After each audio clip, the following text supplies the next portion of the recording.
कृष्ण जगता तरी पुढे हाची उपदेश नका करू नाश आयुष्याचा सकळांच्या पाया माझे दंडवत आपुलाले चित्त शुद्ध करा हित ते करावे देवाचे चिंतन करोनिया मन एकविध सकळांच्या पाया माझे दंडवत आपुलाले चित्त शुद्ध करा तुका म्हणे लाभ होय तो या पार करा काय फार शिकवावे सकळांच्या पाया माझे दंडवत आपुलाले चित्त शुद्ध करा. प्रस्तुत प्राक प्रसंगी कीर्तन रूपी सेवेकरिता घेतलेला अभंग समोर या समोर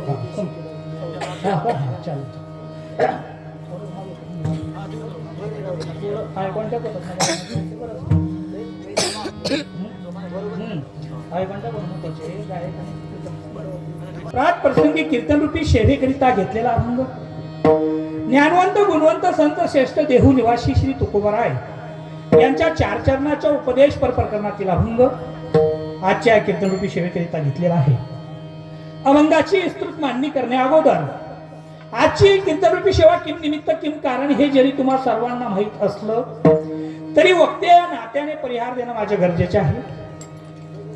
संत महंताच्या चरणस्पर्शाने पावन आणि पुनीत झालेली ही नागलवाडी नगरी आणि या नागलवाडी नगरीमध्ये ठिकाण श्रीराम नगर या ठिकाणी ईश्वराच्या कृपेने संत महंताच्या आशीर्वादाने खऱ्या अर्थाने श्रीमद देवी भागवत कथा व कीर्तनी सप्ताह वर्ष 8वे आणि 8व्या वर्षाची कितला नंबर आहे आज कितला नंबर आहे कितला नंबर आहे मी 5 नंबर ना खरं मजेली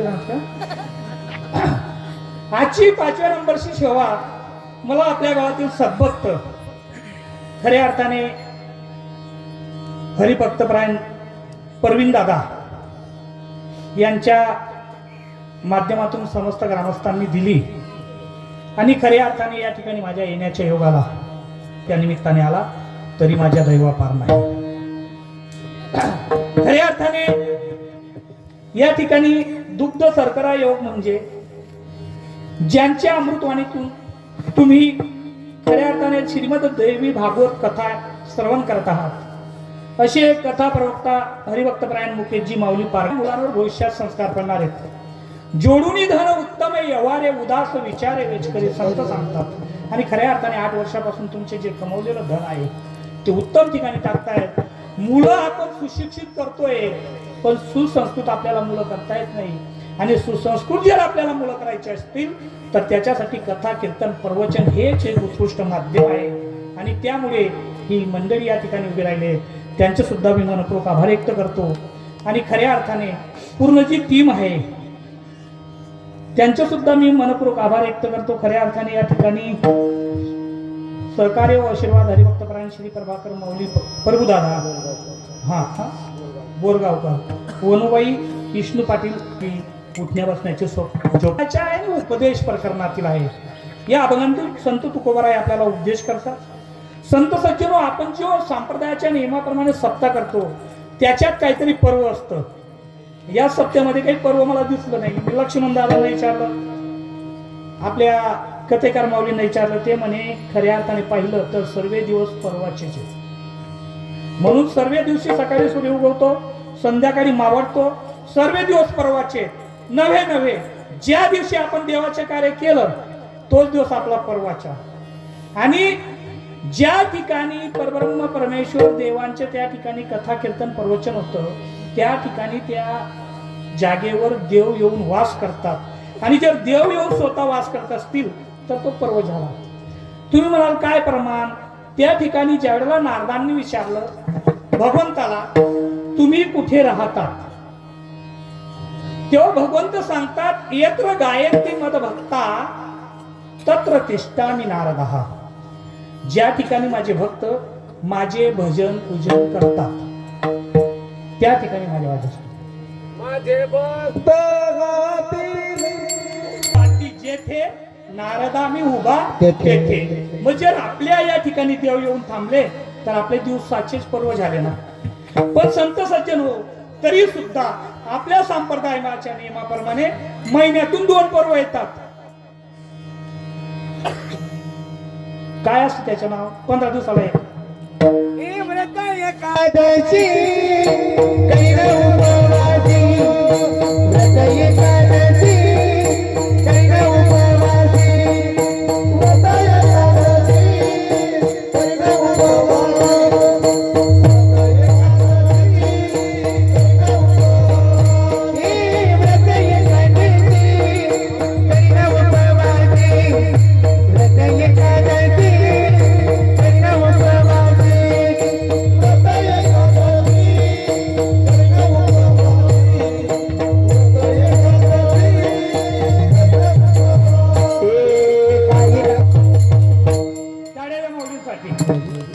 परमाणातून माऊली सांगतायत व्रत एकादशी पर्व.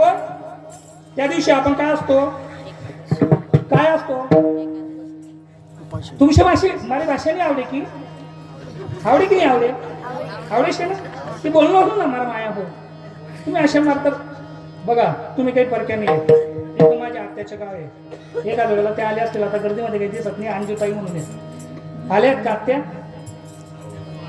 आलेत ना. आणि माझे आते भाऊ ईश्वर दादा तेच नगर शेवट ईश्वर दादा घर आते भाऊ व्यक्ती आता घर शेवट कोण राहा तुम्ही म्हणावं असं ते म्हणा आते भाऊ मी काही तसं म्हणावं बरोबर आहे का नाही. तर तुम्ही काही परके नाही. व्रत एकादशी 15 दिवसात येतात येते ना. आणि काय त्याच्या महत्व? त्या दिवशी आपण उपवासी असतो. उपवास याचा अर्थ काय? उप म्हणजे जवळ आणि वास म्हणजे राहणे. कोणाच्या? परमेश्वराच्या जवळ राहणे, त्याचे चिंतन करणे, त्याला उपवास असं म्हणतात. मग ही एकादशी व्रत आपल्या संप्रदायाच्या नियमाप्रमाणे मासिक महिन्यातून 2दा येते. मग कोणत्याही गोष्टीला कार्य कारण भाव आणि कर्ता असतो. कार्य कर्त्याशिवाय आणि कारणाशिवाय कार्य पूर्णत्वात जात नाही. मग हे एकादशी कार्य सुरुवात तर कोणीतरी केली असेल. आता सप्ताहाला कोणीतरी एक निमित्त झाला असेल. सुरुवात करायला कोणतरी एक असतो. मग एकादशी पर्व सुरू करायला कोण कारण होतं? काय त्याचं नाव? मी जाऊ का ग? तुम्ही काही बोलले नाही. एकादशी पर्व कोणी सुरुवात केली? बरं जाऊ द्या. आता इथे एकादशी तर बरेच लोक धरत असतील. कोण कोण एकादशी धरतात तुमच्या करा? मला टक्का लोक एकादशी धरतात माऊली बरं का. तर मग एकादशी कोणी सुरुवात केली? का केली? ते व्रत केल्याने आपल्याला काय फायदा होतो हे आपल्याला गरजेचं आहे का नाही. मग एकादशी कोणी सुरू केली पहिल्यांदा हे महत्वाचं आहे. मी तुम्हाला विचारतोय कोणी केली? ज्याने आहे उत्तर दिलं त्याला आजचे पॅकेट देत असं माऊली बरं का. श्रीराम माऊली आजचे पॅकेट मी त्याला देऊन देईन. या प्रश्नाचे उत्तर ज्याने दिलं ते पैसा मी काढली तू कोणी केली सुरुवात? हे रुक्मांगदा करणे एकादशीचा छंद. रुक्मांगदा करणे एकादशीचा छंद.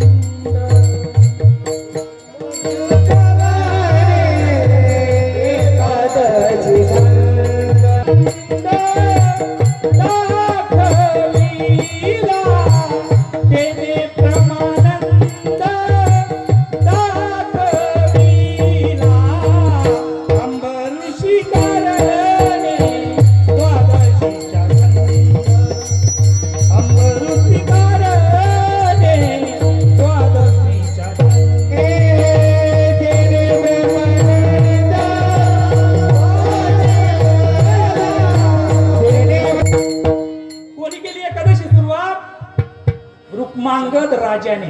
लक्ष देऊन ऐका. पुढे गेला कोणता काय करता कीर्तनकार उन्हा आणि त्यांनी नाव विचारत काय सांगा डायरेक्ट रुक्मांगद राजा काय भेटेल आपले पॅकेट खाले. रुक्मांगद राजा एकादशी जो धरतो त्याला हे माहीत असणं गरजेचे आहे की आपण एकादशी का धरतो, एकादशी व्रत केल्याने आपल्या पदरात काय पुण्य पडणार आहे आणि एकादशीची सुरुवात कोणी व का केली. मग तुम्हाला आता कोणी का केली कोणी केली हे माहित पडलं, पण का केली आणि एकादशीचे व्रत केल्यामुळे काय फायदा होतो हे सांगू का. बरं ऐका. रुक्मांगद राजाच्या राज्यामध्ये सुंदर असं फुलांचे उद्यान होतं आणि त्या उद्यानात संध्याकाळी सुंदर अशा कड्या उमलत होत्या, परंतु सकाळी सर्व फुलं चोरीत जात होती. रंगीबिरंगी निरनिराळ्या रंगाचे सुगंधित असे फुलं रोज कड्या उमलतायत, पण रात्री ते फुलं तोडून जात आहेत. राजाने तिथं 4-8 शिपाई ठेवले. चारी कोपऱ्याला 4 मध्ये 4 असे 8 शिपाई उद्यानाच्या आजूबाजूला आहेत, पण तरी सुद्धा फुलं चोरीला जात होते. चोर सापडत नव्हता. राजाला चिंता पडली की माझ्या राज्यातल्या उद्यानातली फुलं चोरीला जात आहेत, बाकीच्या राज्याचे काय. इकडे गर्दी हो, मागे गर्दी आहे. हा मग तिथला लोक आहे येस आपले पाठवून बाय म्हणजे आपलं ते पण काही पडावं पण मागे ना काही बरोबर. मग कीर्तन पडली. रुक्मांगद राजा चिंतेत पडला. राजाच्या राज्यातल्या उद्यानातली फुलं चोरीला जात आहेत, म्हणजे बाकीच्या राज्याचा मी काय सांभाळ करू शकतो. मग त्यांनी सीसीटीव्ही कॅमेरे लावले. समाधान म्हणून त्यांनी सीसीटीव्ही कॅमेरे लावले. सीसीटीव्ही कॅमेऱ्यात सुद्धा ते चोर दिसत, फुलं तर चोरीला जात होती. राजा चिंतेत पडला. एक दिवस मात्र सकाळी शिपाई धावत आला. महाराज आपल्या उद्यानातील फुलं चोरणारा चोर सापडला. राजा म्हणे सापडला म्हणे हो. चला. राजा तिकडे उद्यानाकडे धावत गेला. उद्यानात त्या ठिकाणी 3 व्यक्ती उभे होते. राजांनी त्यांना पाहिले. म्हणे तुम्ही कोण. म्हणे आम्ही विष्णूजीचे दूत. ऐका लक्ष देऊन, विषय चिंतनीय आहे. तुम्ही म्हणशात कीर्तन आसानं वालपाय, मी कीर्तन आसारणारा माणूस. बरं मला तुम्ही एक प्रश्न विचारणार आहे. तुम्हाला जीवन भलं व्हावं येण्यासाठी कीर्तन करू का तुम्हाला जीवलं बरं वाटो येण्यासाठी कीर्तन करू. वा तुमचं भलं व्हावं असं तुमचं कसं वाटतंय. बरं व्हावं बरं वाटावं. काय की थकेल तुकेल बाहेर सकाळी 7ला जाणं बस तुम्हाला बरं का. थंडीनं 7ला काम जाणं म्हणजे जोग नाही, पण तरी सुद्धा मी थोडाफार माझ्या प्रयत्न करेन. मी असं होणारा कीर्तनकार नाही आहे, पण तरी प्रयत्न करीन. पण उच्चार नका कोणी.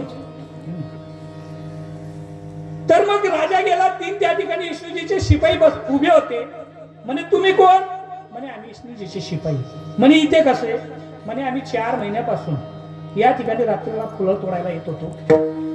आम्ही अदृश्य स्वरूपात असल्यामुळे कोणाला दिसत आम्हाला आमचे देव विष्णूजी या ठिकाणी पाठवत होते की तुम्ही त्या ठिकाणी जा आणि फुलं आणा. त्यांना तुमच्या उद्यानातली फुलं आवडली होती.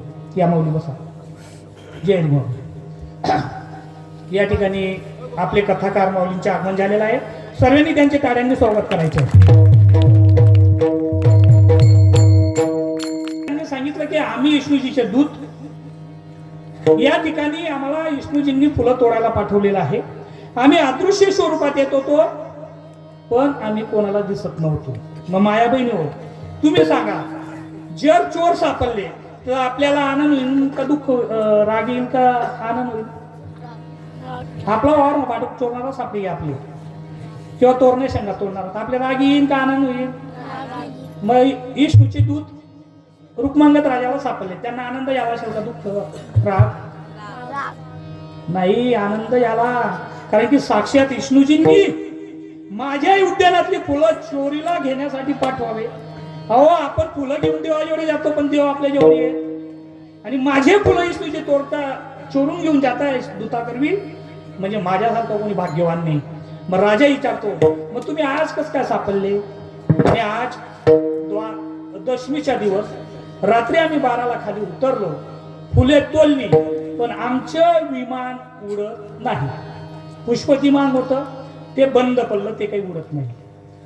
मग राजा म्हणाला लागला म्हणे मग ते विमान सुधारले कारागीर 8ला घेईन का वैकुंठामधला.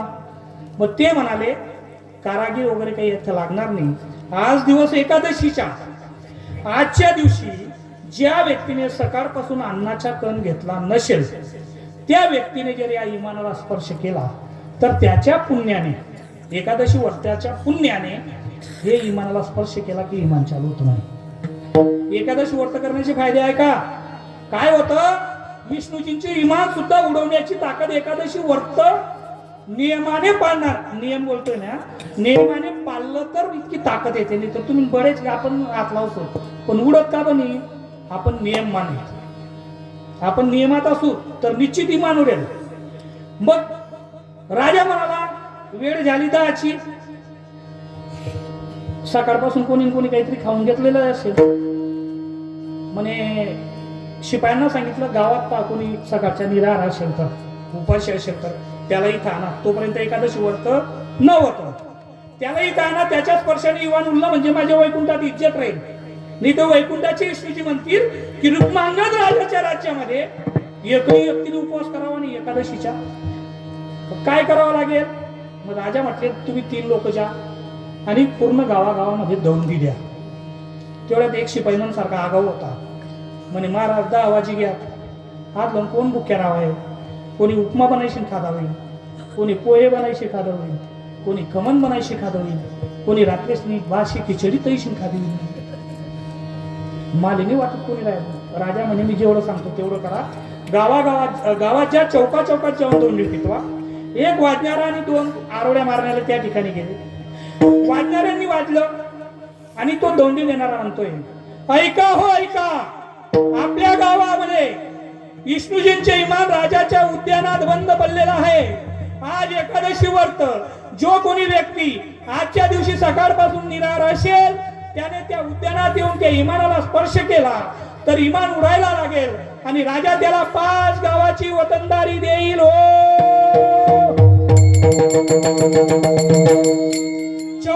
चौकातून दौंडी पिटवली गेली. 5 गावाचा प्रश्न होता. कितला गाव ना? 25 ना माणूस बाकी जास्त. 5 गावांची वतनदारी भेटणार आहे. एक उमेदवार भेटला मला माऊली, आता नगरसेवक मिळाले. बहीण आमनाजगारना आत मतदान होतात म्हणून महाराज काय म्हणाला ना, आमनाजगारना आत मतदान होतात पण मला 4च पडणार नाही. म्हणजे सगळा सुद्धा पैसा सांगता फागी जातात. 5 गावांचा प्रश्न होता. जो तो विचार करायला लागला आपण सकाळचं काहीतरी खायले का, कोणी काहीतरी खायलेलं होतं. मग त्यावेळेला पूर्ण गाव फिरले, एकही उमेदवार भेटला नाही. मग त्याच्यात एक म्हणे चला भाऊ आता राज्यात वापस जाऊ. तेवढ्यात एक म्हातारा होता त्यांच्यामध्ये. नाही म्हणे पलाट राहिले. पलाट माझ्या इथे खूप म्हणे गाव माझ्या लोकच बोंब पडेल नाही. पलाट मग कोण उपास धरावे. अरे जाऊन येऊ. पलाट जवळ गेले, एका निंबाच्या झाडाखाली उभे राहिले. दौंडी पिटवली की जो कोणी निराहार असेल त्याने राज्याच्या उद्यानात येऊन त्या ठिकाणी बंद पडलेल्या विमानाला स्पर्श करावा. त्याच्या स्पर्शाने त्या विमानावर उडायला सुरुवात होईल आणि राजा 5 गाव देईल. ही दौंडी त्यांनी पिटवली. आणि एक म्हातारी एका झोपडीच्या बाहेर निंबाच्या झाडाखाली बसलेली होती. तिने त्यातले असं करा. आशा लागली म्हणे गिराईक सापडणं. हे गेले म्हातारीच्या जवळ. म्हणे का रे बा तुम्ही काय आरा सत म्हणे तुम्हाला ऐकून आलं काजी ना बा, मला 2 कानच द्या ऐकू ना म्हणे. काही योजना बिवनात आणा सका म्हणे. शिंदे सरकार, मोदी सरकार आजी म्हणे आजी योजना काही नाही. आज एकादशीच्या दिवस सकाळपासून जी व्यक्ती निराहार असेल त्या व्यक्तीने आपल्या राज्याच्या उद्यानात विष्णूजींचे इमान बंद पडलेलं आहे. त्या इमानाला जर त्या व्यक्तीने स्पर्श केला तर त्यांच्या पावित्र्याने ते इमान उडायला लागेल आणि राजा 5 गाव देईल म्हणे. असं शिका बा म्हणे. हो आजी. म्हणे आजी तुम्ही काही खाल्लं नाही का? नाही रे बा म्हणे, सकाळला मी बाजरी बाकरवा रातना बोलला बट्टा खाला म्हणे. आजी ठीक आहे मी वापस होतो. तो आजी म्हणे तुम्हाला एक सांग म्हणे आंडोरने आणि मन होणे काही भांगड बोलस म्हणे. भानगडमा मन आंडोर तुला लातला मजबूत बनवणार.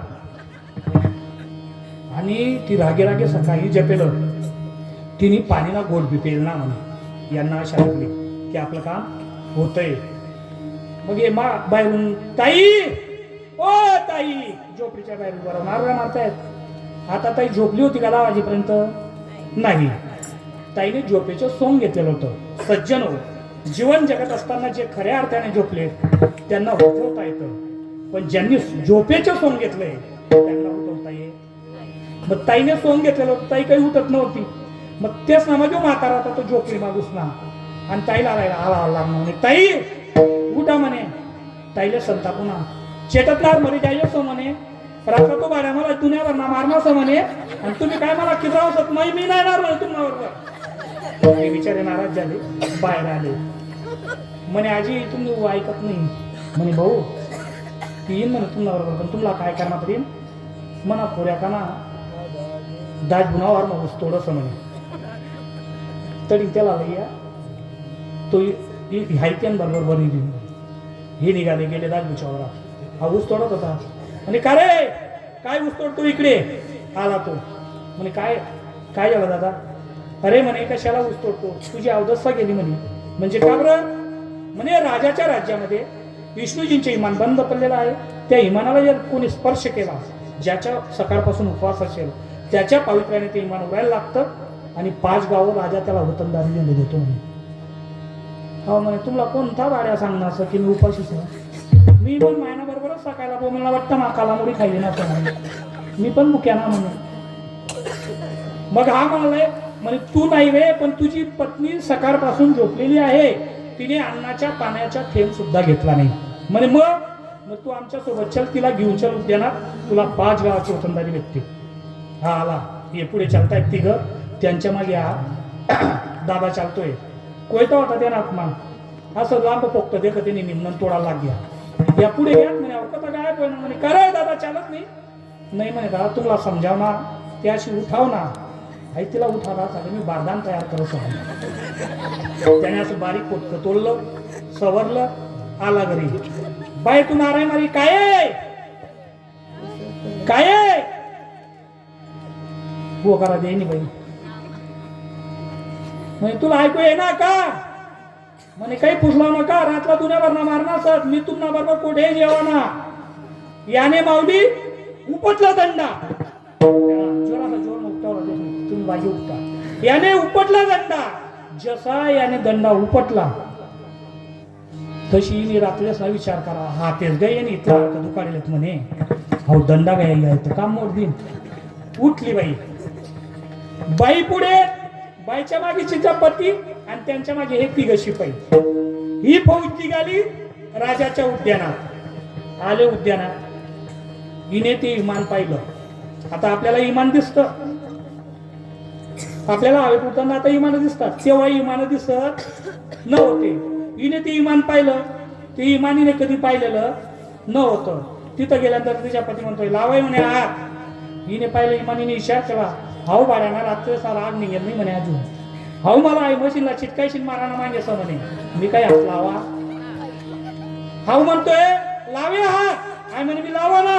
तो म्हणे लावे हात, म्हणे मी लावा ना. याला जीवावर आली आणि तिला ढकललं.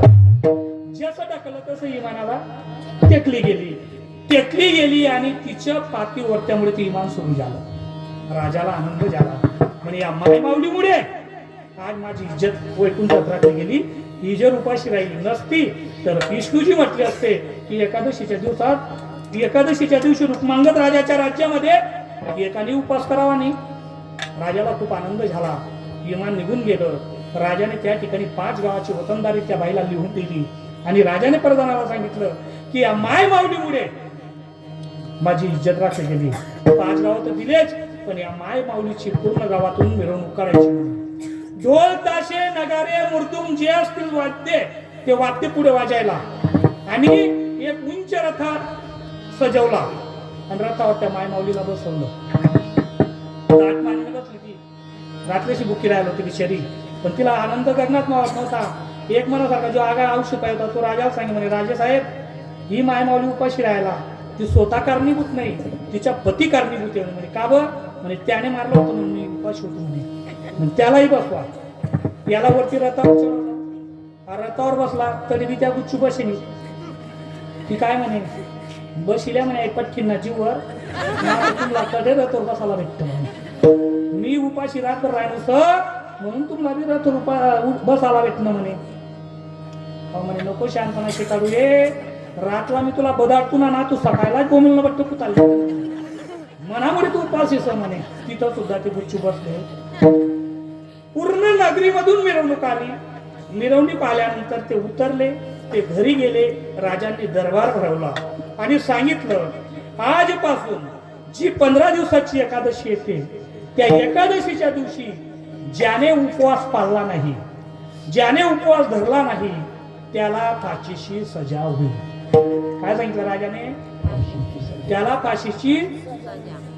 मग त्या दिवसापासून त्या राजा रुक्मांगद राजाच्या नागलवाडी नगरीमध्ये सर्वजण उपवास धरायला लागले. कशामुळे धरायला लागले?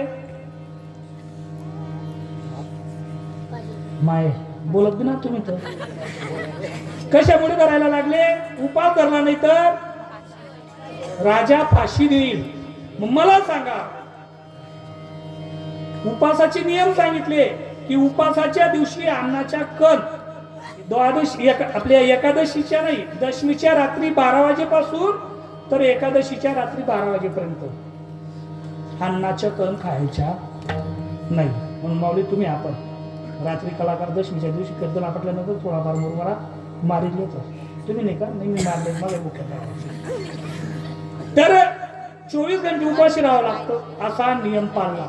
आणि तो नियम त्या दिवसापासून आतापर्यंत आपण पाळत आलेलो आहोत. खरं आहे का नाही? काय नियम होता? सकाळपासून तर संध्याकाळपर्यंत अन्नाच्या कण खायच्या. एकादशीच्या दिवशी ज्याने खाल्ला त्याला फाशीची सजा. मग त्या दिवसापासून आपण नियम पाळायला लागलो. फक्त आम्ही काय करतो? एखादी प्लेट साबुदाणा, फार तर एखादी प्लेट बगर, थोडाफार वेफर, शेंगदाणा बर्फी किंवा चिक्की, फार तर सफरचंद एखादं, खजूर एखादं पॅकेट, शेवट एखादं ग्लास येणार. व्यतिरिक्त आपण उपासातून काही देतात नाही बरं का माऊली. माऊली माझ्या उपवाशी राहायला जात नव्हतं. माझ्या घरात सर्व एकादशी करत होते. मग त्या मला काय करे, त्या साईडला पदार्थ तयार करत, 8-10 पदार्थ ताट मा आणि मला कैन्यान बाकर टोकी देत. म्हणजे धोने उपास ते खात म्हणतात, आपले कैनान बाकर नाही मस्त खातात. त्याच्या म्हणतात आपली बी आज पाहिजे एकादशी भो. एकादशी एवढं पावाल भेटत कोण कैनान बाकर पुरतात. त्या दिवसापासून आपण ती चालू केली. आणि राजाने लोकांना सांगितलं तुम्ही फाशीची सजा देईल. लोक भीतीपोटी एकादशी करायला लागले, प्रेमापोटी. आज सुद्धा तुम्ही आम्ही प्रेमापोटी देवाची भक्ती करत नाही. एक तर भीतीपोटी, नाही तर स्वार्थापोटी. काहीतरी स्वार्थाशिवाय आपण देवाची भक्ती करत नाही. जर आपण 20 रुपयाचं नारळ मंदिरमा फोडा ना, आपले डिमांड भरपूर असतात 20 रुपयामध्ये. आपण देवाला एकदा समजतो. नारळ फोडानंतर देवला सांगतो, देव बाप्पा मना पिंट्या 35 वर्ष नाव घ्या, त्याने जमी जाऊ दे म्हणे. पिंटीनं लग्नले 7 वर्ष घ्या, लेकरू बाय होते तिला कुत्र मांजर होते. असं आहे डिमांड आपण. काहीतरी मागणी असते तेव्हाच आपण मंदिरात जातो. म्हणजे स्वार्थापोटी करतो, नाहीतर एखाद्या वेळेला भीतीपोटी करतो. जे सांगितलं ना एखाद्याने, आता माझ्या घरातली गोष्ट आहे. मी आमच्या गावात अशी प्रथा आहे. आता 30 तारीखले माऊली तो कार्यक्रम होईल. 30ला सप्त्यात तुम्ही 31 तो कार्यक्रम असा आहे माऊली. जेले पोऱ्या आहे ना त्यांनी 2 बोकड्या मारायला कमीत कमी पहिला पोऱ्यांमध्ये. मग मला मुलगा याला, मग आपण त्या क्षेत्रातले लोक नाही. मी सांगितलं म्हटलं आपण काही वरणबट्टीचा कार्यक्रम करू. मी घरात सांगितल्यानंतर आमचे वडील म्हणे ठीक आहे. मग बाकीचे हे खाणारे लोक प्लॅनिंग करतात. बहिणा म्हणे यासनाकडे मटनना कार्यक्रम नाही, आपली तर पंगी दुष्कीचे. कारण की खाणारे खूप खतरनाक असतात. घर निवतायला ना बाई सांगस परिणाम घर निवतायले. मग तो माणूस कपडा घालता कसं पंगे ते वरणबट्टीनी पिंट्याला दाडजे म्हणून मला चोपडा जाणे काय सांगतात पिंट्याला जाडे चोपडा जाणे. म्हणजे सांग परिणाम घर पंगते निवतायले. मग विचारस काय रांगले बोकड्या मारले नाही मला जाणं पडी परिणाम रागे पडले. म्हणजे खाणाऱ्याची अशी प्लॅनिंग असते. आणि त्या प्लॅनिंगने आमच्या वडिलांना बाकीच्या मंडळीने फितळलं. म्हणे दादा तून पोऱ्याला एकुलता एक पोऱ्याले 2 पोरीस ना पाठवा. काहीतरी दाखलं बच्चा काय ना कमीत कमी मारी टाका. म्हणजे तुम्हाला घरावर संकट येवा नाही तर पोऱ्यानं काय बुईजे. आता म्हातारे लोक भावनिक असतात. ते आले वडील घरी म्हणे भो काही भिवो पण एक बच्चे मी मारतो. म्हटलं का बा म्हणे पोऱ्यानं काही बुईन. तर पोऱ्यानं काय बुईन तर म्हणा पोऱ्यानं तुना पोऱ्यानं तू बुईन तुना पोऱ्या मजबूत आहे. मी ते करू दिलं नाही. त्या गोष्टीला आता 23 वर्ष झाले माऊली. माझ्या मुलाला काहीच झालं नाही. म्हणजे आपण जी भक्ती करतोय ती एक तर भीतीपोटी नाही तर श्रद्धेपोटी.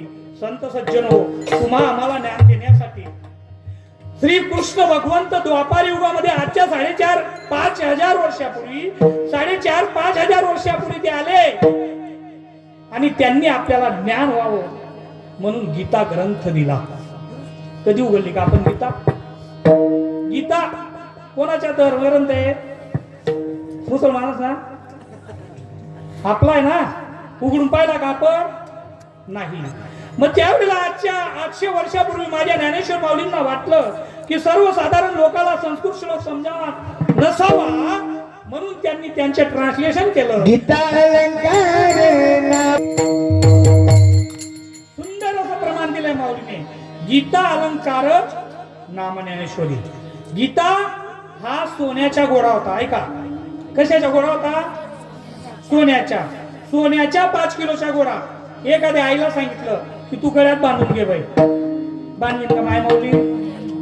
मग ती गीता म्हणजे सोन्याचा घोडा होता आणि ज्ञानेश्वर माऊलींनी त्या घोड्यापासून अलंकारांची निर्मिती केली. मग आपण त्या सोन्याच्या 5 किलो घोड्याच्या सोन्याचे जर आपण चपल्या कानातले केले तर मग घालू का नाही?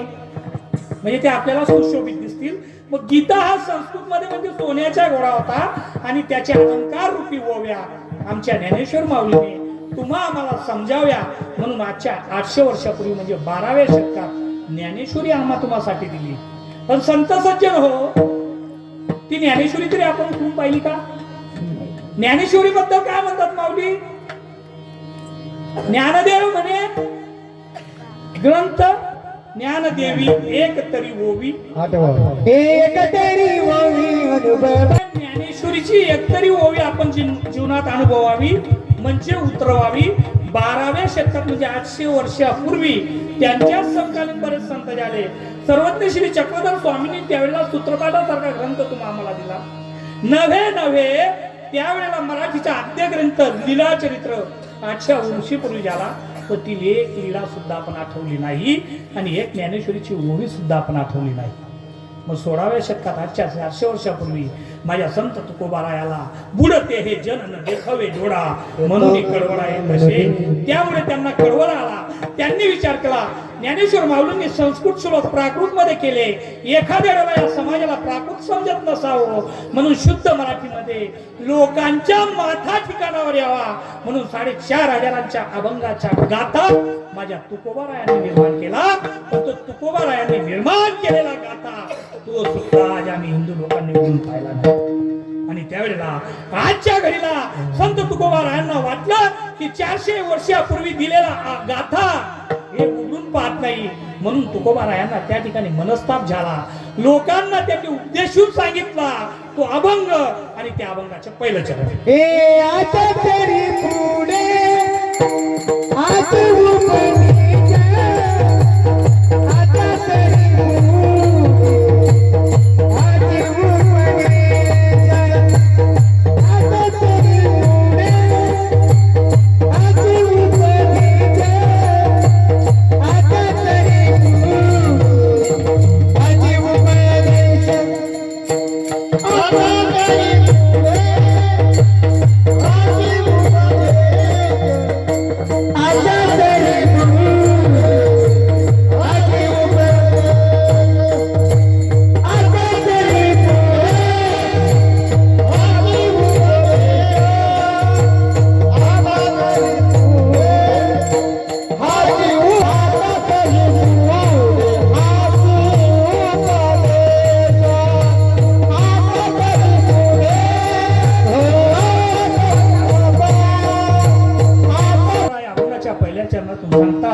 की आता तरी पुढे हाच उपदेश नका करू नाश आयुष्याचा.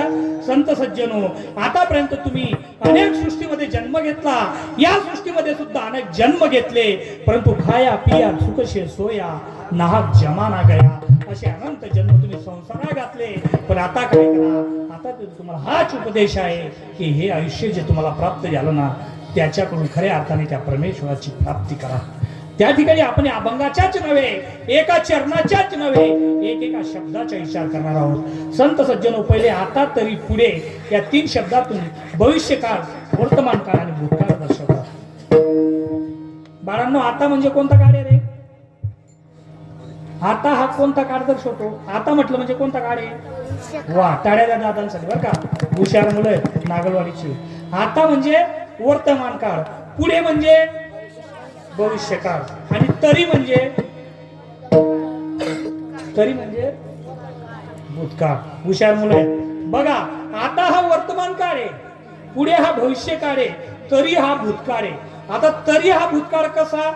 जर एखादी आई मुलाला संध्याकाळी जेवू घालत असताना म्हणते, बाळा आता तरी जेवण झाल्यावर अभ्यास कर. या ठिकाणी आपल्याला असं दर्शवतात की आई याला सकाळपासून सांगत होती, बाळू अभ्यास कर, बाळू अभ्यास कर, बाळू अभ्यास कर, पण हा ऐकत. जर त्याला आई सांगितलं असं डायरेक्ट, बाळू जेवण करून अभ्यास कर, तर हा भूतकाळ झाला.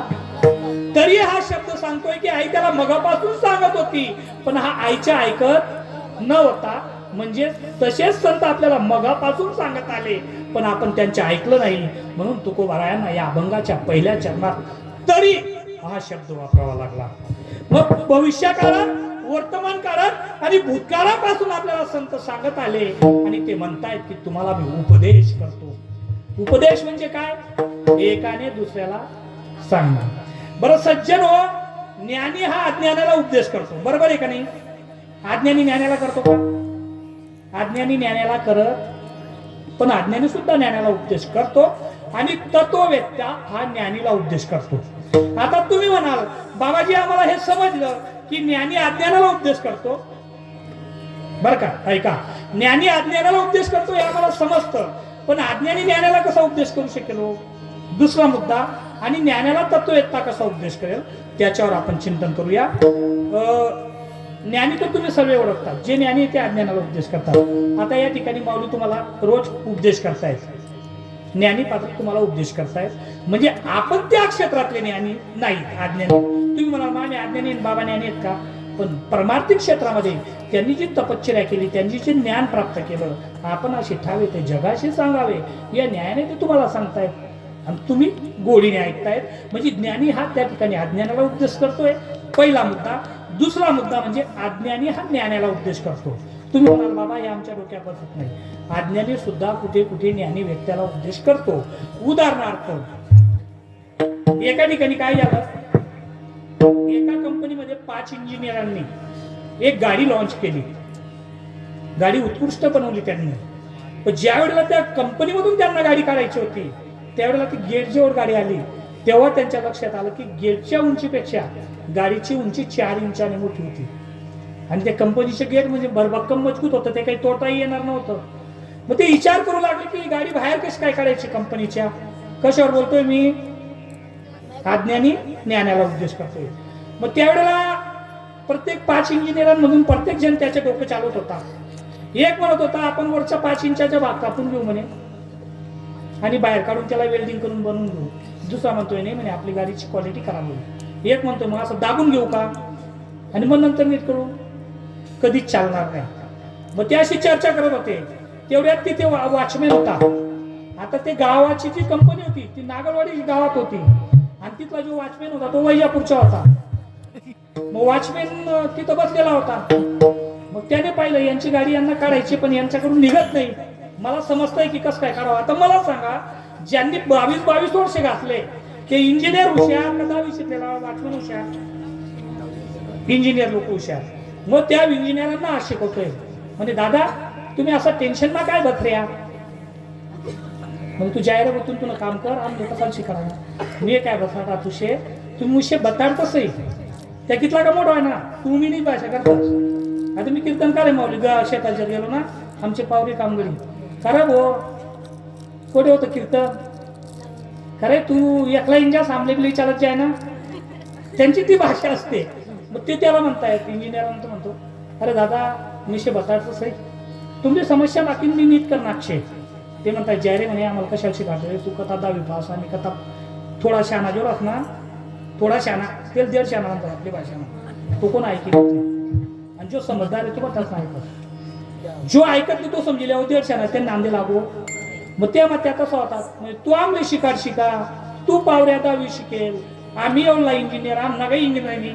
अरे दादा मला बात तुझे बताडता तू त्याप्रमाणे जर करशे तर ताळी गाडी हात न लगाडता काही ठोकताक न करता बाहेर निकल जाशे.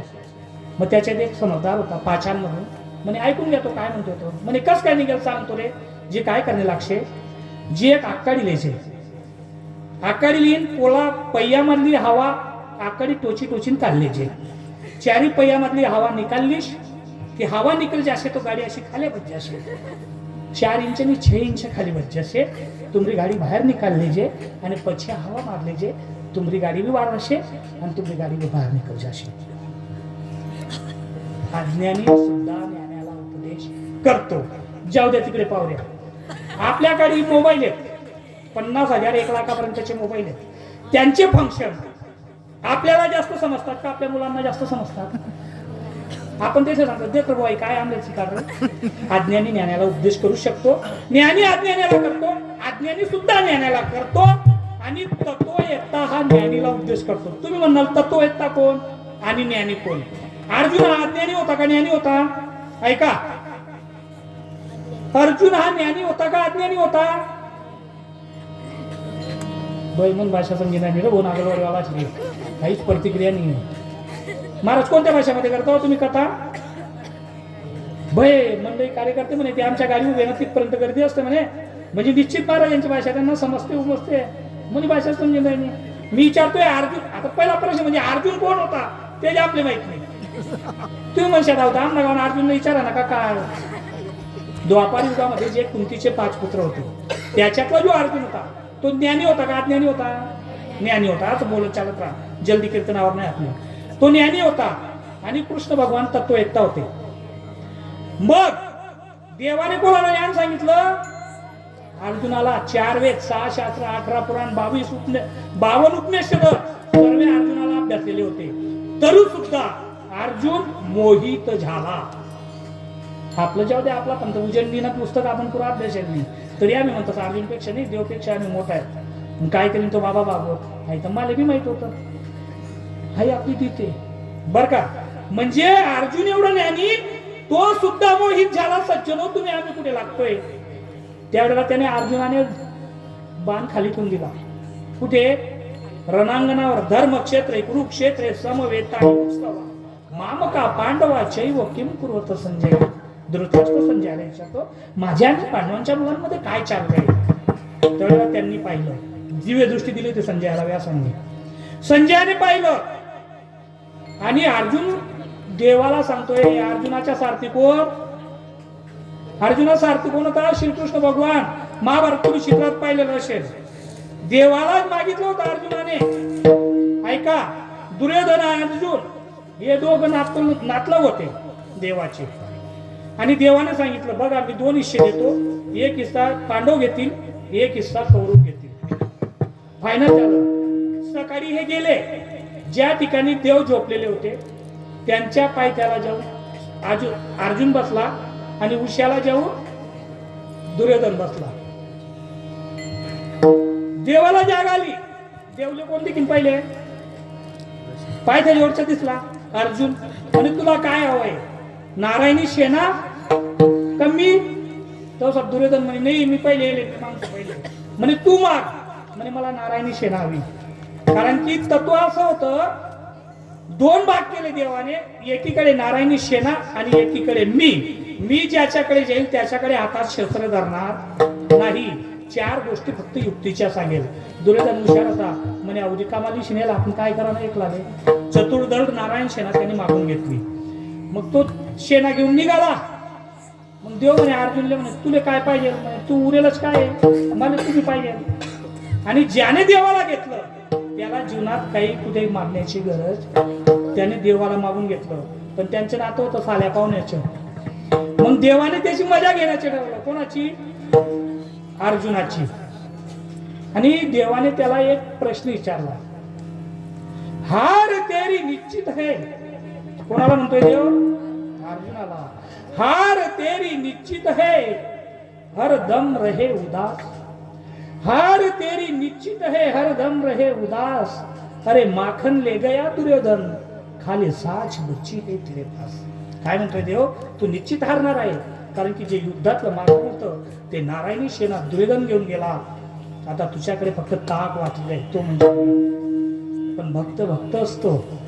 त्याने देवाला सांगितलं अर्जुनाने, जीत मेरी निश्चित है, जीत मेरी निश्चित है दास, मैं क्यों रहूं उदास.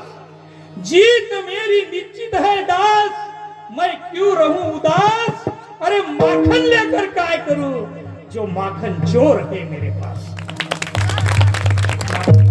स्वतः माखन चोरून आणणारा माझ्याजवळ बसला आणि त्या देवाला त्याने घेतलं. देव त्याला योग्य वेळेला योग्य मार्गदर्शन करत होता आणि त्या योग्य मार्गदर्शनाने पांडव त्या ठिकाणी युद्धामध्ये जिंकले.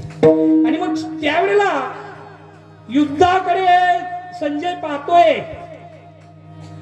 आणि त्या ठिकाणी सारथी आपला श्रीकृष्ण भगवंताला अर्जुन म्हणतो, शेन येर उभयर मध्ये स्थापयित्वा रथोत्तम. माझ्या रथ सेनेच्या मध्यभागी या. आणि सेनेच्या मध्यभागी ज्या वेळेला रथ घेतला त्यावेळेला सर्व नाटलक पाहिले आणि तो मोहित झाला की मी आता युद्ध करणार. तो म्हणतोय की यांना मारून जे रक्तरंजित राज्य उपभोगण्यापेक्षा देवा मी भिक्षा मागेन. आणि देव सांगतो, धर्म हा तुझ्या युद्धाचा आहे, तू क्षत्रिय आहे, युद्धाला तुला करावंच लागेल, तू धर्माला इमडू नको. आपला जो धर्म असतो तो सांभाळावाच लागतो. आणि त्याने ऐकलं नाही. 700 श्लोक सांगितले, ऐकलं नाही. देवाने त्याला ईश्वरूप दाखवलं. कोणाला? अर्जुनाला. या डोळ्यांनी दाखवलं का? दिव्यम ददामी ते चक्षु पश्यमी योगमहेश्वरम. मी तुला दिव्य दृष्टी देतो, त्याच्याने तू माझे स्वरूप पहा. आणि देवाने त्याला दिव्य दृष्टी दिली. आपलं त्याने ईश्वर स्वरूप दाखवलं. अर्जुनाचा मोह नष्ट झाला. देवाने त्याला 700 श्लोकांचं ज्ञान सांगितलं. ज्ञानीला सुद्धा तत्ववेत्ता ज्ञान सांगतो. म्हणून उपदेश हा कोणीही कोणाला करतो. आता तरी पुढे हाच उपदेश नका करू नाश आयुष्याचा. सज्जनो, आपला आयुष्याचा नाश करू नका. देवाने ज्यावेळेला अर्जुनाला 700 श्लोकांची गीता सांगितली त्यावेळेला एक श्लोक दिला, इदम ते ना तपस्काय ना भक्ताय कदाचन.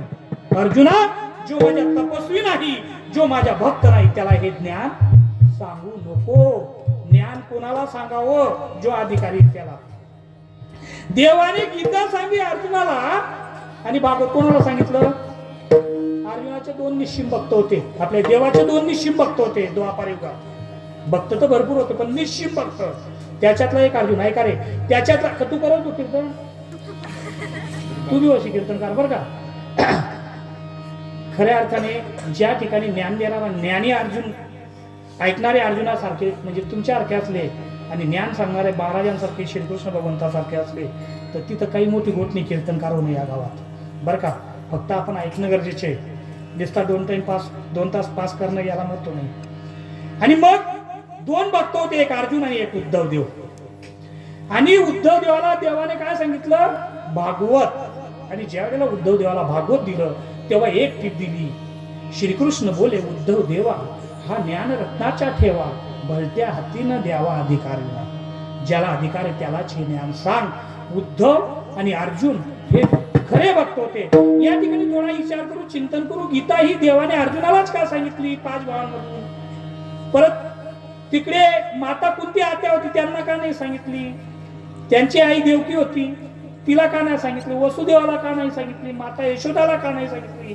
नंद राजाला का नाही सांगितली? अर्जुनालाच का सांगितली? कारण की अर्जुन त्या लेव्हलचा होता, त्या लायकीचा होता, त्या पात्रतेचा होता. अर्जुनाची पात्रता सांगू का? ज्या वेळेला अर्जुन श्रीकृष्ण भगवंता सोबत स्वर्गात गेले त्यावेळेला अर्जुनाकडे उर्वशीने पाहिलं. उर्वशी आपली बिलाटी मधली नाही, स्वर्गातली उर्वशी. स्वर्गात अनेक अप्सरा होत्या आणि त्या अप्सरामध्ये 3 अप्सरा मेन होत्या. कोणकोणत्या? मेनका, रंभा आणि उर्वशी. त्या तिघांमध्ये सुद्धा उर्वशी सर्वांपेक्षा सुंदर. मग ती उर्वशीने अर्जुनाकडे पाहिलं, अर्जुनाचं स्वरूप आणलं आणि ती अर्जुनाजवळ गेली आणि म्हणते की मला तुझे शरीर सुख दे. अर्जुनाच्या लायकीबद्दल बोलतोय. त्यावेळेला अर्जुन म्हणतो, नको ग बाई, तू माझी आई समान आहे, मी तसा आहे अभिचार कधीच करणार नाही. कारण की अर्जुन हा इंद्रदेवाकडून कुंती मातेला झालेला होता आणि तो म्हणतो की तू माझी आईसारखी, मी तुला कधीच हात लावणार नाही. तिला राग आला. ती म्हणाली एक तर माझ्यासोबत तू रथ हो, नाहीतर माझा शाप स्वीकार. अर्जुनाने शाप स्वीकारला. 1 वर्ष शंड बनून राहिला. पण अर्जुनाने तिला स्पर्श केला नाही. एवढी लायकी, एवढी लेवड, एवढी पात्रता त्या अर्जुनाची होती. तुमची आमची पात्रता कशी आहे? आपण ज्या दुकानात गेलो ना कापडाच्या, त्या दुकानदारांनी तिथे त्या बावल्या ठेवलेल्या असतात. त्या बावलींच्या अंगावर 1500 2,200 साड्या असतात. बरं 2,000च्या तिसऱ्याकडे देखील बाकीना बाया नसते जुळतीस. माय मला हे साडी घेतली तर कितलं बारी आहे. पण आता तुमच्याकडे काही वांधा नाही. 2 हप्ता उन्हाचं नाही, 3पेक्षा आपण बारी लेव 3,000. मग त्या बावल्या ठेवलेल्या असतात. अर्जुनाने आपल्यातला फरक सांगतोय. त्या अर्जुनाने त्या उर्वशीला लाथारलं. आपण जेव्हा तर कपडा लेवायला जाऊ ना, त्या बावलीस काय असा तस दुसरा डोकायच्या म्हणजे निर्जीव बावलींबद्दल आपल्याला एवढं अट्रॅक्शन होतं. पण सजीव उर्वशीला अर्जुनाने लाथारलं. म्हणूनच अर्जुनाची निवड गीतेसाठी केली. मग उद्धवाची काय केली? ज्या वेळेला महादेसा देवाला विचारते की देवा, द्वापार युगामध्ये तुम्ही तुमच्या समोर तुमचे यादव मरू दिले म्हणजे 56 कोटी त्यांना वाचवलं. देव म्हणतात बाई, त्यांच्यामध्ये माझा कोण होता? कोणी इंद्राचा, कोणी चंद्राचा, कोणी सूर्याचा होता. माझा फक्त एक आणि एक उद्धव होता. त्या उद्धवाच्या केसाला जरी धक्का गेला असता ना, तर मी ब्रह्मांड उलट मारलं असतं. भक्ताच्या देव स्वाभिमान घेतो. जो भक्त असतो ना, ज्याने देवाला पकडलं त्याला देव सोडत. कसं? एकदा कवीजी रस्त्याने चालले होते. गल्लीमधून जात असताना एक मायमावली वस्त्रीवर दडत होती. आजी तुम्हाला टाइमला वस्त्र्या होत्या. आते वस्त्री घ्या, गटरला पुढे चालण्या घ्या आणि ते सापुढे संडाई बांधा घ्या. आते वस्त्र्या कोणाच दिसतील? गट्या बी दिसतात आणि आज्या बी दिसतीच नाही. आज्या उईज्या तीस पर्यंत दिसतीच नाही. का बा? आज्या जिन्नी पॅन मारतीस. मग ते माझी वय खात नाही. मग ती आजी दडत होती, चाऱ्यामध्ये दाणे टाकत होती आणि कबीरजीने पाहिलं आणि कबीरजी रडायला लागले. रस्त्याने येणारे जाणारे विचारतात, कबीरजी का रडतोस? कबीरजी म्हणतोय चिंतन विषय चिंतनाच्या चित्त देऊ आहे का? आपल्याकडे फक्त अर्धा तास बाकी आहे. तसं इथं वेळ झाली आहे, पण मी जास्त 15 मिनिटं मागून घेतले बरं का. आणि या ठिकाणी अधिकारी व्यक्ती आहेत, मला विषय वेळेत आवरावा लागेल बरं का. तर कबीरजीला विचारलं तुम्ही क्यों रोते हो? कबीरजी म्हणताय ते आजी दाणे टाकते गट्यामध्ये आणि त्यांचे दाण्यांचे पीठ होऊन बाहेर पडते. ते पाहून मला रडू येते. लोक म्हणे कबीराचे डोकं पिरलं. निघून गेले. एक सद्गुरू आला. कबीराला विचारलं कबीर क्यों रोता है? बोले गुरुजी वो माझी दाने डाले जा रही चक्की में और उसका पीठ हो रहा, इसके लिए मेरे को रोना आ रहा. बोले दाने डालने के बाद पीठ ही होएगा, तू काय को रोता है? बोले मेरे को डर इस बात का है कि जैसे ये दाने का पीठ होके बाहर निकल रहे तैसे ये बहु चक्की में हम भी सपड़ेंगे और हमारा ही चूड़ा हो जाएगा. चलती चक्की देख के दिया कबीरा रोए, चलती चक्की देख के दिया कबीरा रोए, 2 पाटन के बीच में शाबुत बचान कोय कबीरा, शाबुत बचान को. त्या 2 पाट्यामध्ये कोणी शाबुत राहत नाही ना, तसं या भवसागराच्या मध्ये आम्ही चुरडले जाऊ, आम्ही सुद्धा भरडले जाऊ. गुरुजींनी कबीरजीचा हात धरला. जीवनात सद्गुरू भेटणं सुद्धा गरजेचे आहे. त्याला सद्गुरू भेटला, त्याने कबीरजीचा हात धरला, त्या वस्तीवर गेला, त्या आईला थांबवलं, वरचे चाडं उचललं. मायमावली हो, जे खालचे चाडं असतं त्याच्यामध्ये बाकी काय असतो? काय असतो? तुम्ही बोली का बरं नाही? मला ते का महाराज बाहेर ना ते आता तोंड करेल नाही. अधिकारी व्यक्ती बरोबर समोर बोलता नाही, बरोबर येते. मायमावली सोनी तुम्ही गड्या दे केले बरोबर. गड्याना मधला भाग मग काय रस खाल्ला चाळा मा कुठा. मग कबीरजीनं त्या गुरुजीने धरले आणि सांगितलं देख कबीरा, इस चाड़े में जो बीच में खुटा है वो त्या खुटाना आजूबाजू मायमावली सोनी दाना राहतास का? त्याचं पीठ होत नाही. बोले इस खुटे को जिन दानों ने पकड़ के रखा है ना, ये चक्की कितनी भी फिरी तो इसका पीठ होने का. तैसा कलयुग में ये जो भव सागर है ये जो बहुचक्की है इसमें जिसने परमेश्वर का पाव पलकेल के रखा ना उसका कभी भी पीठ नहीं होने का बघा त्याच्या कधीच पीठ होणार नाही म्हणून सज्जन हो आता तरी पुढे हाच उपदेश नका करू नाश आयुष्याच्या एवढं सांगितलं तरी समाज ऐकत नाही ना तुकोबांना परत दया आली आणि अभंगाचं दुसरं चरण रचलं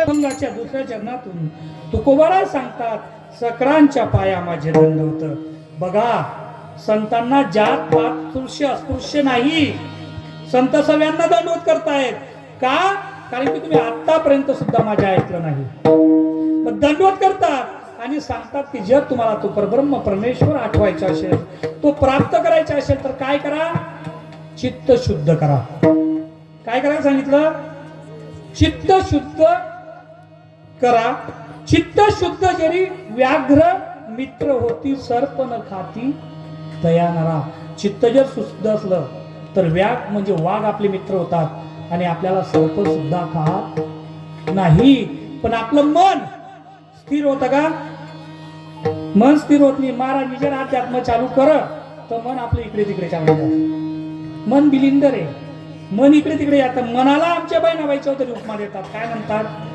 मन वढाय वढाय उभ्या पिकातल ढोर किती हाकला हाकला फिरी येती पिकावर मनाला वढाय ढोराची उपमा दिली जसं वढाय ढोर त्याला आपण किती हाकललं तो पिकाच्या एक बलका घेऊनच येतो तसं आपलं मन वासनेकडे ओढलं जातं विषयाकडे ओढलं जातं ते आवडलं जात नाही पण तुकोबाला दंडवत करतात दंड म्हणजे काठी आणि वत म्हणजे पडणे पूर्ण काठीसारखे ते आपल्या पुढे पडतात पण आपण संतांचं कधी ऐकलं नाही देवाचं सुद्धा आपण कधी ऐकत उलट आपण संतांना आणि देवाला एवढं समजतो एका गावामध्ये काय झालं नागलवाडीमध्ये एक DHMS डॉक्टर आला त्याने विचार केला मोठं गाव आहे इकडे चोपडा दूर आहे इकडे खेडेगाव चांगले लागलेले आहेत आपण इथं डॉक्टर दवाखाना टाकू मग तो डॉक्टर आला परिण दादाला भेटला दादा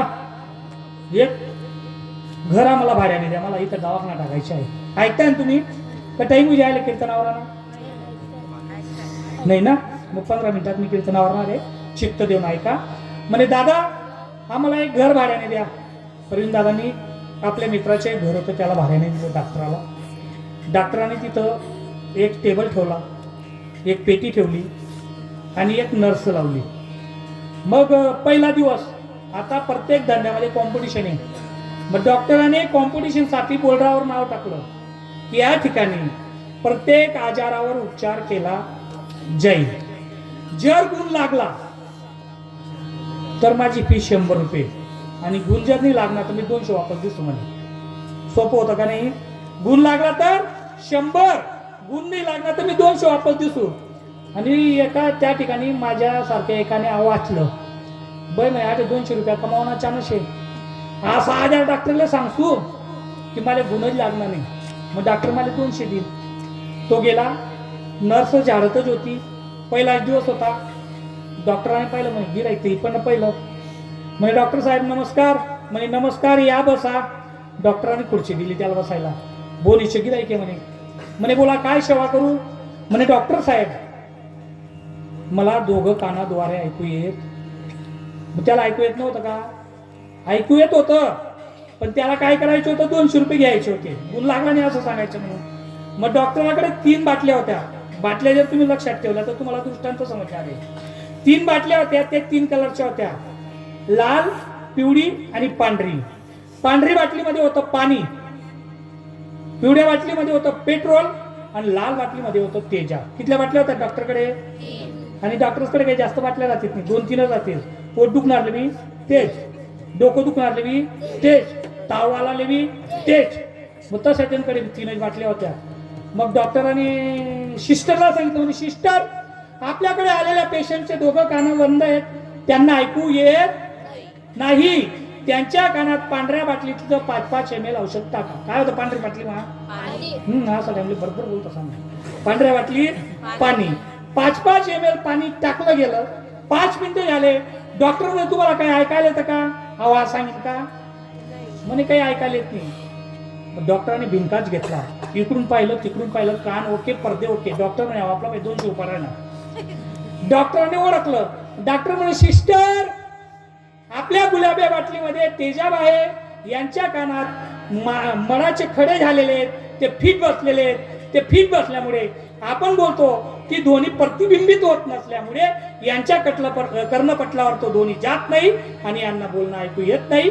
एक करा, त्या गुलाबी बाटलीमधलं 5-5 ml तेजाब यांच्या कानात टाका, त्या तेजाबने ते खडे विरघळतील आणि यांना ऐकू येईल.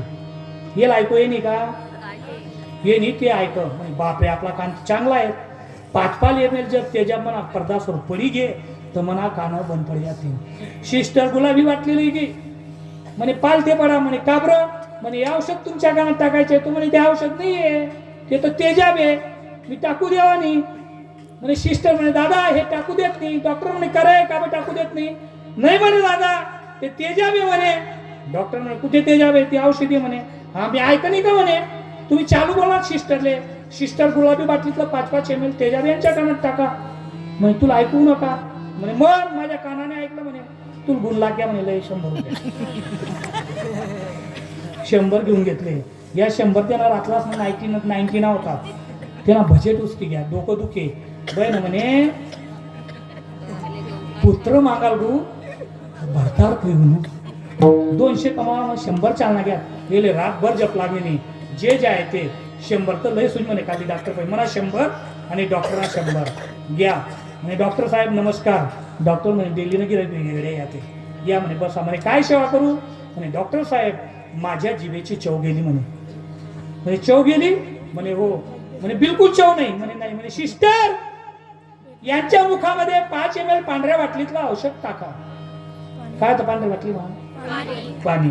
5 ml औषध टाका 5 मिनिटं. डॉक्टर म्हणे काही चव आली का तुम्हाला? म्हणे बिलकुल चव येईल नाही. डॉक्टर तुला पाय असतं 2 शिल्ले जास्त म्हणे. बिलकुल चव आलेली नाही. डॉक्टर म्हणे सिस्टर यांना इतकीशी चव नाही म्हणे. का हो थोडीशी पण चव नाही का म्हणे. नाही म्हणे.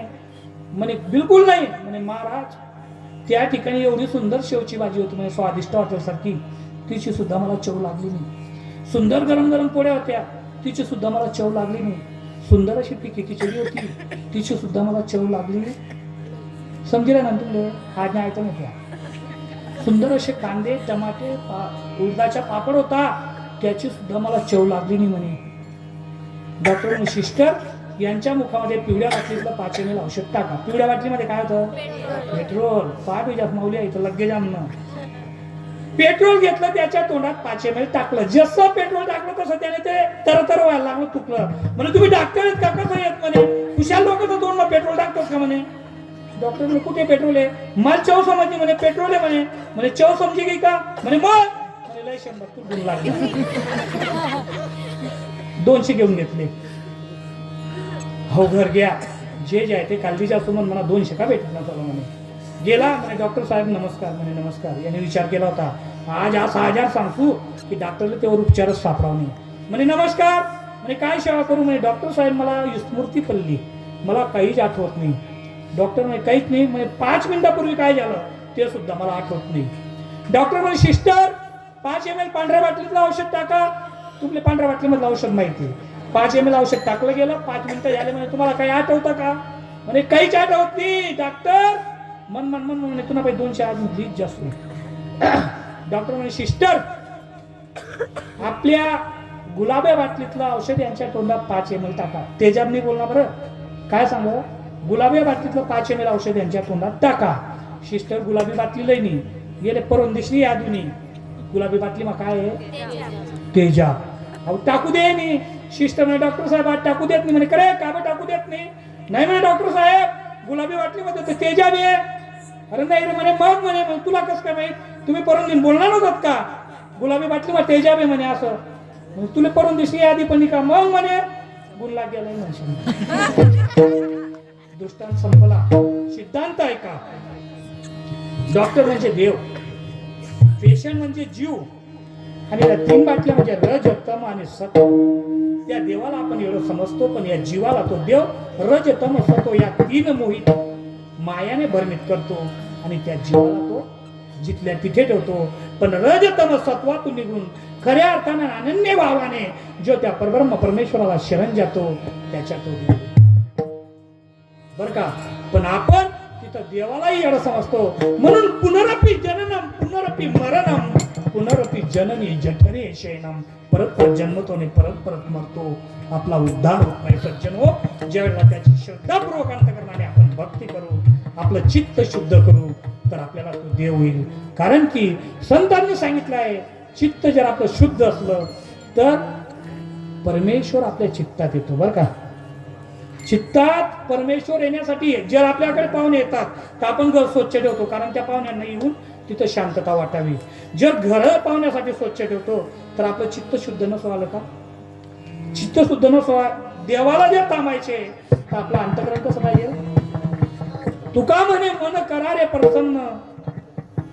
जर मन प्रसन्न असलं तर येऊन गोपाळ राही ते देव तिथे राहतो.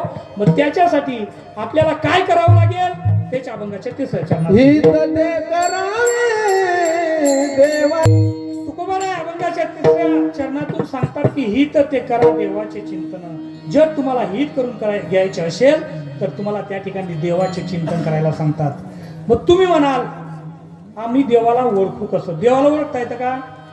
या कलियुगामध्ये माणसाने माणूस ओळखला जात नाही, तर देवाला कुठून ओळखणार आहेत? तर त्याच्यासाठी सांगतात की तुम्ही संतांची संगत करा. कोणाची संगत? का मौली? संतांची संगत करली तर काय होतं? संतन के संग लागे रे तेरी अच्छी बनेगी. संतन के संग लागे रे तेरी अच्छी बनेगी. संतन के संग लागे रे तेरी अच्छी बनेगी. संतन के संग लागे रे तेरी अच्छी बनेगी.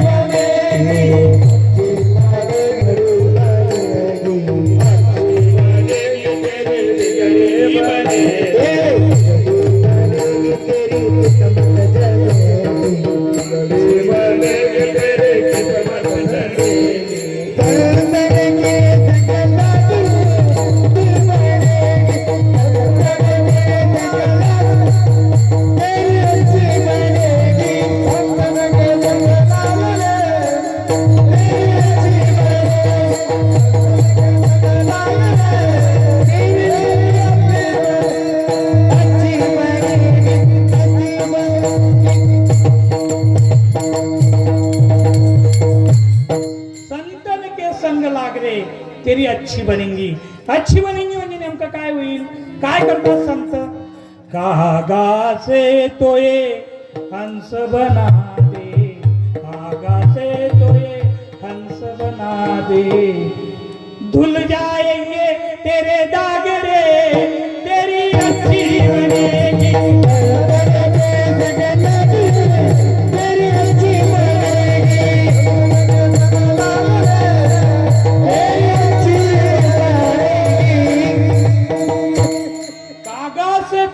बना दे. तू कावडा आहे ना, तो काडपटपणा काढून दाखवतो, तुला हंस बनवतो.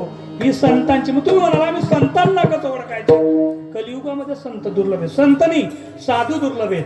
कारण की साधू थोर जाना, साधू थोर जाना, साधू थोर जाना. कलियुगी 4 प्रकारचे लोक आहेत ऐका समाजात: साधारण, साधक, साधू आणि संत.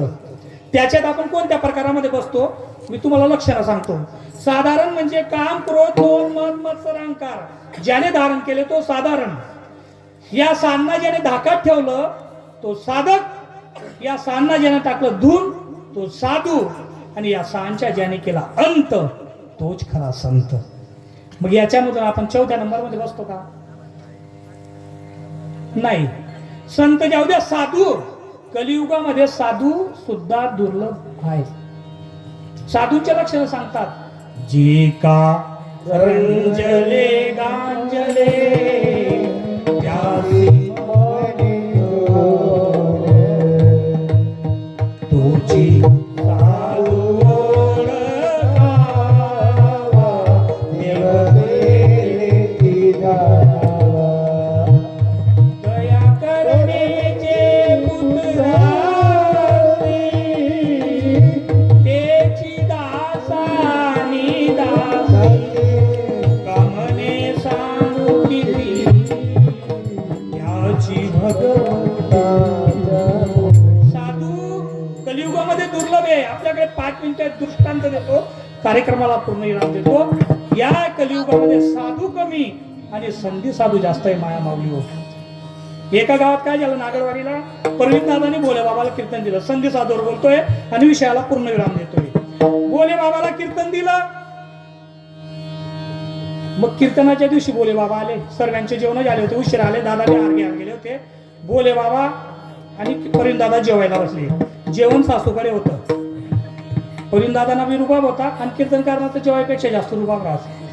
दोघं जेवायला बसले. उत्कृष्ट अशी शेवची भाजी, हॉटेलपेक्षा भारी, पोळ्या गरम गरम आणि टमाटे वगैरे, खिचडी, हिरव्या मिरच्या तळलेल्या, वाढलं.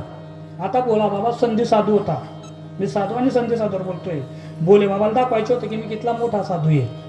मग त्या ठिकाणी थाट ठेवले गेले. साधू म्हणजे बाबाला बसायला पाट, पाटावर ताट, आजूबाजूला रांगोळ्या, उदबत्त्यांच्या घमघमाट. बाबाला थाट ठेवला, परवीन दादाला थाट ठेवला आणि त्या ठिकाणी संकल्प सोडला. बर का, आपल्या काय वनुमायच का, हा संकल्प सोडला. म्हणे बाबा जेवायला बसा. वनुमाय सांगायला लागणे. बाबाला दाखवणं होतं की मी कितला मोठा आहे. आणि जो संधी साधू असणार तो मोठा पण दाखवस. जो खरा साधू आहे तो लपाडस. म्हणे बाबा जेवायला बसाडा. बाबांनी चालू कर, हार हार हार. अनुमाय अशी नाही अनुमाय की यार कुत्र नाही मांजर नाही. बाबा कोले हार करा ना. म्हणे बाबा बसा ना जेवाले. हार हार हार. म्हणे बाबा कुत्र नाही मांजर नाही, तुम्ही काय हार हार लागली ना. म्हणे महिला दाखवणं होतं. काय आहे काही मी घ्या का अभ्यास म्हणून तुम नाराज बघत भाऊ बनकी नाराज होई नी माणूस पडी जा. भाऊ बनकी तुम्ही नाराज देणं करा मी आपल्या काही लेणं देणं नाही. आपलं पॅकेट उभं राहिलं तरी पेटीन पर्यंत दादा देतीनच. त्याची माहिती एवढी मोठी गाडी लागली तर बोला मला पॅकेट तर तगडच देणं पडी. हा अरे वा एकच नंबर, आवाज छान. बरं मग बोला बाबा दाखडा लागा. म्हणजे बाबा तुम्ही हाड हाड का करा ना, कुत्र नाही मांजर नाही. म्हणजे ताई मनागर गुमवाले देवहार आहे आणि त्या देवहारामा आम्ही रोज जेवण होईना का ताट दाखडताच म्हणे. मग म्हणे बायको तर ताट लईशी म्हणे उपार धावाले. आणि तो सात मन बायकोले फोन होना म्हणे 3 महिना. पण रामनगर रेंज काही पुरी राहत नाही. तिने थाट दिदा फोन काही ती कट करत नाही म्हणे. का बघ फोन कोणा होता मायना फोन एकदम आंदर कट करत नाही. भले साचूना रिकामी रेंज तू उचलाव नाही म्हणे. मायना फोन तिने काही कट करा आणि ती गोट्यावर चालली म्हणे रेंजमा बोलाले. आणि मांगलदार का ते कुत्र घुसेले म्हणे. आणि ते कुत्र तो आठ तोंड घालाय ना म्हणे. म्हणून मी त्याला आधी आड कराय ना. मी आड कर का ते मांग येऊ राय ना. मी बंद कर का ते ताट तोंड घाला ना म्हणे. माते ते घे म्हणे मन बाई पण म्हणे जेवण करली तर कीर्तन आपण साधीन परवीन दादाना सासूबाई अनुमाय आपल्या अंड्यातल्या सांगायला म्हणे देख जे जे आहे ते तू तुम घराला सांगते म्हणे. बहीण इथला ज्ञानी माणूस आपला घर जेवण करी घ्या. आपला पदार्थ कितलं पुण्य पडणं म्हणे. म्हणे का काय जेवण माय म्हणे. तो बोले बाबाले आठून त्यान घर दिके, मंदिर बी दिके, त्यातला ताट बी दिके, कुत्र बी दिके, त्यान बाई बी दिके, फोन बी दिके. म्हणे एवढा जास्त घेऊन बाबा तू नवरा सांग दे पुलावर सर दुनिया हो सप्ताह कीर्तन देवाना पॅकेट मी दिसू केला इशारा जाता जाता पॅकेट मी दिसू. मग ताई उनी पर्यंत आणते मिशेस म्हणजे देखाव पुलावर सर सप्ताह बोले बाबा मन बाई कीर्तन देवाला राहील. हा ते दादा तेच ना सांग ना आपलं आपला मागे तसं आहे का. गुरुमंत्रीना आदेश परवीन दादा म्हणे काही हरकत नाही. आणि मग परवीन दादा आदेश माऊलीनं सल्ला लिहिला. माऊली म्हणे कोणी बी देवनं नाव लिहिलं ना आपले काय हरकत आहे. कोणी बी कीर्तन करी चालीन म्हणे. परवीन दादा फोन करा म्हणे माऊली पुढच्या वर्षी पण कार्यक्रम आमच्या आतापासून लिहून घ्या. पुढच्या वर्षी आला बोले बाबा. त्या ठिकाणी अनुमायने आयटम चेंज का टाकात यावेळी. कारण की अनुमाय जे वनुमाय का हा थोडं उपड सुपड करते. वनुमाय आहे ना भावनिक होत्या पण बांगर लक्षात घ्या. भावनिक होत्या पण बांगर आपला मग बांगरपणा जास्त होईल. आपण साधू समजेशी संत साधू मग पैसे काही बरं का माऊली.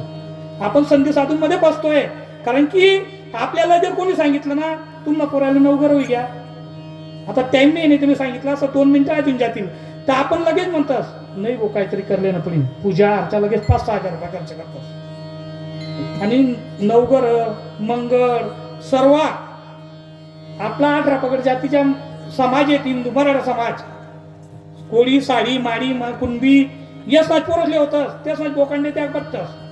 इतरच ना बाम न वाण्या मारवाडी यस ना पोरसले तुमले कधीच घर आहे का मग ना. तर आपला जे पोरस त्रास देत असत्या मग आपण भावनिक आहेत आणि बांगड बी आहेत. वनुमाई आठवडीच्या सप्ताह बागलेला नाही त्या बांगडणी होत्या भावनिक होत्या तेच नाही बोला मावा कितला हुशार आहे कितला अंतर्यामी आहे आठ काय पण कितला दूर न देखा त्यांना करता तेच नाही आयटम बदलावात खिचडी थी आणि भज्या ठेवात. पण वाढताना कसं वाढ भज्या खाली टाकते तू वरती खिचडीना भूगोल मारते बोला बाबा ताप ना त्यानं बाजूला कंदा कैरी लोणचं पापड ठिकीदा.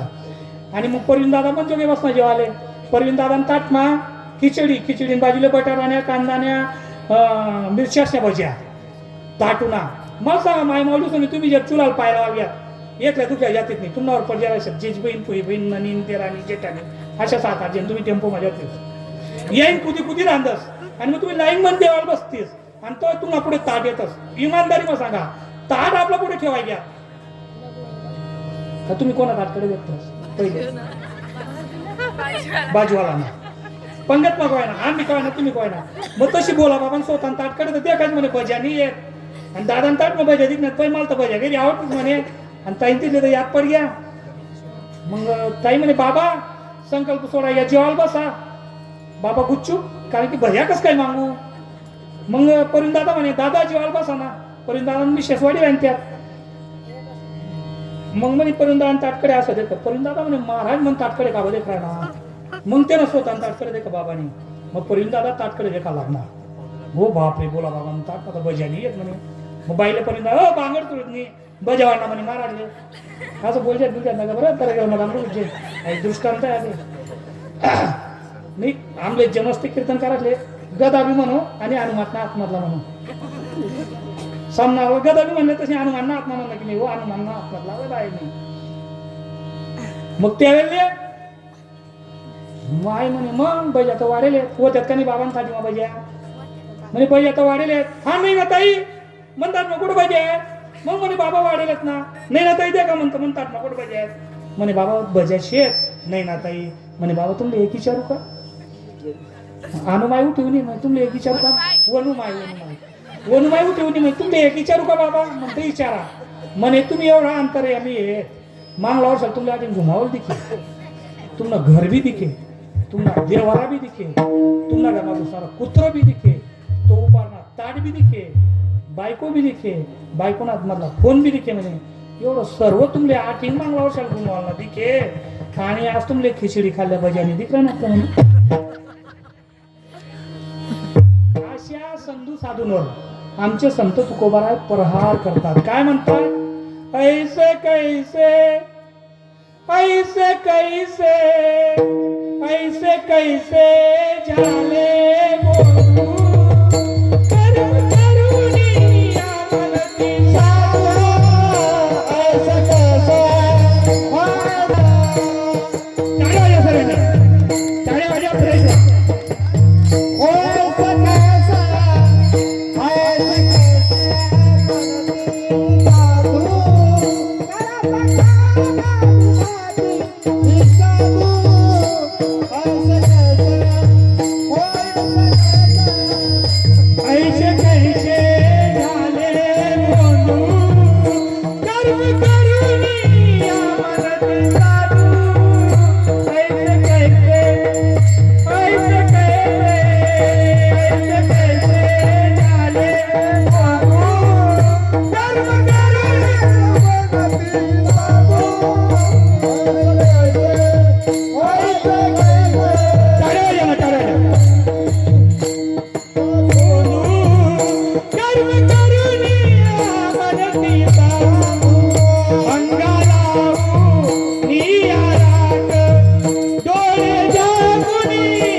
गोष्टीपासून सावध राहा. चांगल्या साधूंची ओढ घेऊन त्यांच्याकडून ज्ञान ग्रहण करा आणि काय करा, हाताने टाळी, लोकांनी त्या देवाचे नाव माऊली भजन करताय. हरी जय हरी जय. ऐका, आजची कीर्तन सेवा ज्यांनी घेतली आहे प्रवीण प्रकाश पाटील, ईश्वर सिद्धू पाटील, नरेंद्र